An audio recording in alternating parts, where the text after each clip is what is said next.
The last few trains that rolled out Monday morning from the Leander Park and Ride station did not represent the end of a ride.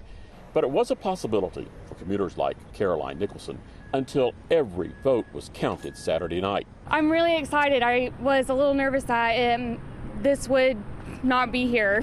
Leander voters on Saturday approved a proposition providing a 1-cent sales tax to CapMetro. The vote not only keeps trains arriving, but also the commuter buses, as well as the pickup van service. The 3-tier transportation plan is a big part of the day for David Conrad. He spoke to Fox 7 before riding the rail into Austin. It means a lot to those of us who, for example, I have a 1-car family and 2 little kids, and the way that we make that work, my wife and I, is that I take the vans and the buses and the trains. And to not have to worry about how I'm going to get to work or even how I'm going to get to the next station down there is a huge relief. We were worried about it for months. Several people who live outside of Leander and use this transportation hub could not vote on the proposition. That was a concern for riders like Carrie Van Metren. She lives in Liberty Hill, but told me she shops in Leander.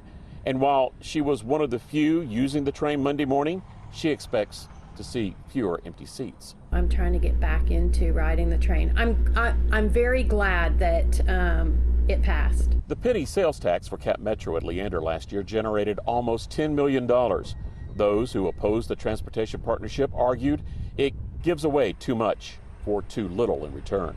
The continued growth in Leander is expected to increase ridership. It's also expected to increase the tax revenue windfall for CapMetro, and that was a bone of contention with city officials who wanted to keep some of that money here in this community. So a deal was worked out to do somewhat that. I think it's a matter of equity and fair share. It's also during the period in time which the city is building out. City Manager Rick Beverland says with the new deal, the city is expected to get $2 million this year from CapMetro and an additional $7 million from a transportation fund.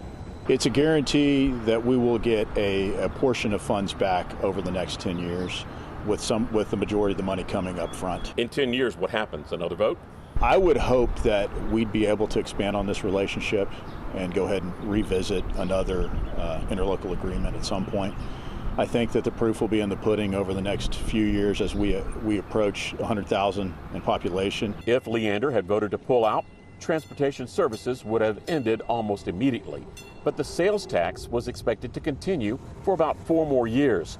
That's because the city is still responsible for about $42 million in debt.